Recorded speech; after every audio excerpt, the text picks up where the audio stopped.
Assalamualaikum warahmatullahi wabarakatuh. Izin memperkenalkan diri, nama Maira Puspitarani, NIM 1904029 dari kelas 2B, Program Studi Pendidikan Guru Pendidikan Anak Usia Dini Universitas Pendidikan Indonesia Kampus Purwakarta. Nah, kali ini saya akan memberitahu kepada kalian bahwa mengenai Pancasila. Nah, kita pasti sudah tidak asing kan mendengar Pancasila? Ya, karena Pancasila adalah ideologi negara Indonesia yang ideologi tersebut sebagai dasar negara dan pandangan hidup bangsa. Nah, Pancasila sebagai dasar negara ini sudah dicantum dengan jelas dalam pembukaan Undang-Undang Dasar Negara Republik Indonesia tahun 1945. Nah, dasar negara ini fungsinya adalah mengatur ketatanegaraan negara. Nah, ketatanegaraan negara ini meliputi bidang ekonomi, sosial, politik, budaya, dan keamanan pertahanan. Nah, hal-hal tersebut menjadikan Pancasila sebagai rujukan dalam bermasyarakat. Nah, rujukannya ini bisa dari segi sikap ataupun perilaku. Nah, seperti yang kita tahu bahwa Pancasila itu kan ada 5, yaitu yang pertama adalah 1. Ketuhanan yang Maha Esa. 2. Kemanusiaan yang adil dan beradab. 3. Persatuan Indonesia. 4. Kerakyatan yang dipimpin oleh hikmat kebijaksanaan dalam permusyawaratan perwakilan. Dan 5. Keadilan sosial bagi seluruh rakyat Indonesia. Masing-masing dari Pancasila tersebut, butir-butirnya memiliki makna tersendiri. Nah, makna ini yang menjadikan kita itu sebagai negara yang Bhinneka Tunggal Ika juga, yaitu berbeda-beda tetapi tetap satu. Nah, butir-butir Pancasila ini harus bisa kita amalkan, tidak hanya sebagai pajangan atau hanya hafalan saja. Nah, pengamalannya ini setiap silanya berbeda tergantung bagaimana bunyi dari butir Pancasila tersebut. Nah, yang pertama akan saya beritahu untuk pengamalan sila ketuhanan yang Maha Esa. Pengamalan Pancasila, sila pertama yaitu sila ketuhanan yang Maha Esa, yaitu dengan cara kita harus yakin bahwa kita percaya kepada Tuhan yang Maha Esa. Terus juga kita harus belajar dan mendalami agama yang kita yakini dengan cara kita harus berbakti kepada orang tua, mengikuti kajian, terus juga sholat berjamaah di masjid, mengajak teman beribadah, terus menghormati teman yang berbeda agama dengan kita, dan bertoleransi juga, tidak mengganggu. Terus juga menjaga keharmonisan antar umat beragama, baik itu dengan teman, tetangga, keluarga, ataupun kerabat. Terus juga kita harus bisa yakin bahwa walaupun kita berbeda agama, tetapi kita tetap satu Indonesia. Yang kedua yaitu ada kemanusiaan yang adil dan beradab. Nah, menurut saya yang paling penting dari pengamalan di sila kedua ini yaitu bersikap sopan dan santun kepada siapapun, maupun itu yang muda, yang tua, kakak kelas, adik kelas, guru, atau profesi yang di atas kita, di bawah kita, orang tua, orang muda, semuanya kita harus bisa sopan dan santun. Kita harus bisa menjaga etika kita ketika dalam bersosialisasi sesuai dengan tempat di mana kita berada. Kalau misalkan kita lagi ada di sekolah, ya kita harus bisa salam senyum sapa. Terus juga kalau misalkan kita lagi ada di masyarakat, kita juga melakukan hal yang sama, seperti kayak kita mengucapkan salam jika baru ke tempat yang baru, dan juga menghargai norma-norma yang berlaku di tempat tersebut.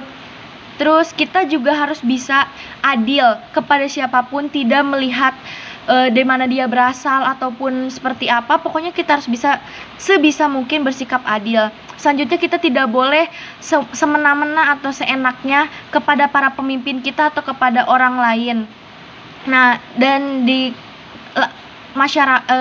remaja kita contohnya misalkan kita nraktir teman, terus membantu teman yang kesusahan, juga menolong teman. Nah, kalau dalam masyarakat juga bisa seperti kita membantu orang yang tertindas, terus membantu menegakkan HAM, dan pokoknya kita harus punya rasa tenggang rasa kepada orang lain. Yang ketiga ada Persatuan Indonesia. Sila ketiga ini memang sangat singkat sekali kelihatannya, namun maknanya sangat besar.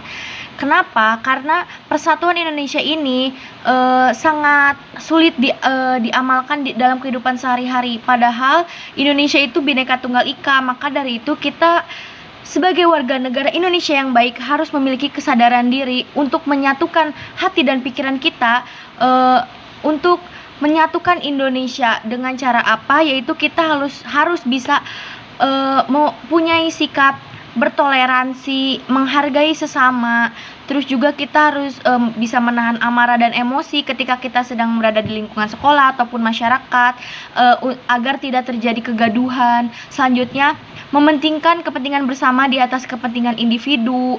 Selanjutnya, kita juga harus bisa sabar dengan orang lain. Terus tidak membuat kelompok-kelompok yang dapat mericuhkan suasana sekitar, terus tidak tawuran juga. Nah, sikap-sikap persatuan itu bisa kita amalkan dimanapun, termasuk di dalam rumah seperti dalam keluarga, yaitu tidak bertengkar. Jadi kita harus bisa akur dan menyatukan perbedaan. Selanjutnya, sila keempat yaitu kerakyatan yang dipimpin oleh hikmat kebijaksanaan dalam permusyawaratan perwakilan. Nah, seperti yang sudah ada dalam silanya, yaitu garis besarnya adalah musyawarah. Nah, di pengamalan Pancasila dari sila keempat ini, yang pasti kita harus bisa bermusyawarah jika kita ingin melakukan suatu keputusan. Jadi tidak seenaknya sendiri gitu. Jadi kita harus bisa memusyawarahkan atau berbincang dan berdiskusi dengan bersama-sama. Terus juga kita harus bisa mendengarkan pendapat orang lain. Jangan pengen pendapatnya aja yang didengar. Terus kita harus bisa menghargai pendapat orang lain dan menerima pendapat orang lain tersebut. Terus kita harus mempunyai sikap bertanggung jawab. Apalagi sebagai kepala keluarga harus bisa punya rasa tanggung jawab terhadap anggota-anggotanya. Terus mengadakan pemilu, mengadakan musyawarah ketika pemilihan OSIS, tidak melakukan kecurangan ketika sedang melakukan seleksi. Keempat itu harus memiliki rasa jujur dalam melakukan musyawarah dan memutuskan keputusan secara bersama-sama. Oke, pengamalan sila keempat yaitu kerakyatan yang dipimpin oleh hikmat kebijaksanaan dalam permusyawaratan perwakilan. Di sini, di sila keempat ini identik dengan musyawarah. Ya, kita kan sebagai masyarakat Indonesia, kita dibebaskan untuk berpendapat. Dalam sila keempat ini, kita diamalkan untuk bebas mengeluarkan pendapat, tapi kita juga harus bisa menerima pendapat orang lain. Jangan pengen pendapatnya yang diterima, terus mengkritik pendapat apabila diperlukan, tapi harus dikritik dengan bijak. Terus juga kita memutuskan suatu keputusan secara bersama-sama dengan adil dan secara terbuka. Selanjutnya juga kita seperti jika ingin memilih sebuah ketua atau gubernur, bupati, presiden, nah dengan cara musyawarah yaitu pilkada, pemilu, musyawarah OSIS, seperti itu. Dan intinya kita tidak boleh memaksa kehendak atau memaksa pendapat orang lain untuk selaras dengan pendapat kita. Jadi kita harus bisa menghargai pendapat orang lain juga. Nah, jadi emang agak sulit, tapi pengamalan-pengamalan tersebut bisa dilakukan di masyarakat ataupun di sekolah. Pokoknya kita harus berlaku sesuai adil dan sesuai dengan keadaan, secara terbuka dan tidak ada yang harus ditutup-tutupi. Dan yang terakhir yaitu pada sila kelima ada keadilan sosial bagi seluruh rakyat Indonesia. Sudah sangat jelas ya, di sini adalah kuncinya adil. Nah, kita sebagai rakyat Indonesia ataupun sebagai pribadi manusia gitu, kita harus bisa berlaku adil kepada siapapun.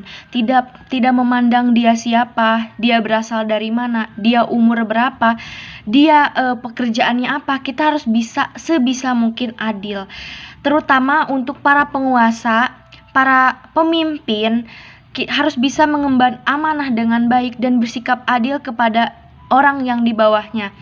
Tidak memandang dia berasal dari keluarga ini terus kita harus bersikap lebih istimewa, tidak. Kita harus menyamaratakan semuanya.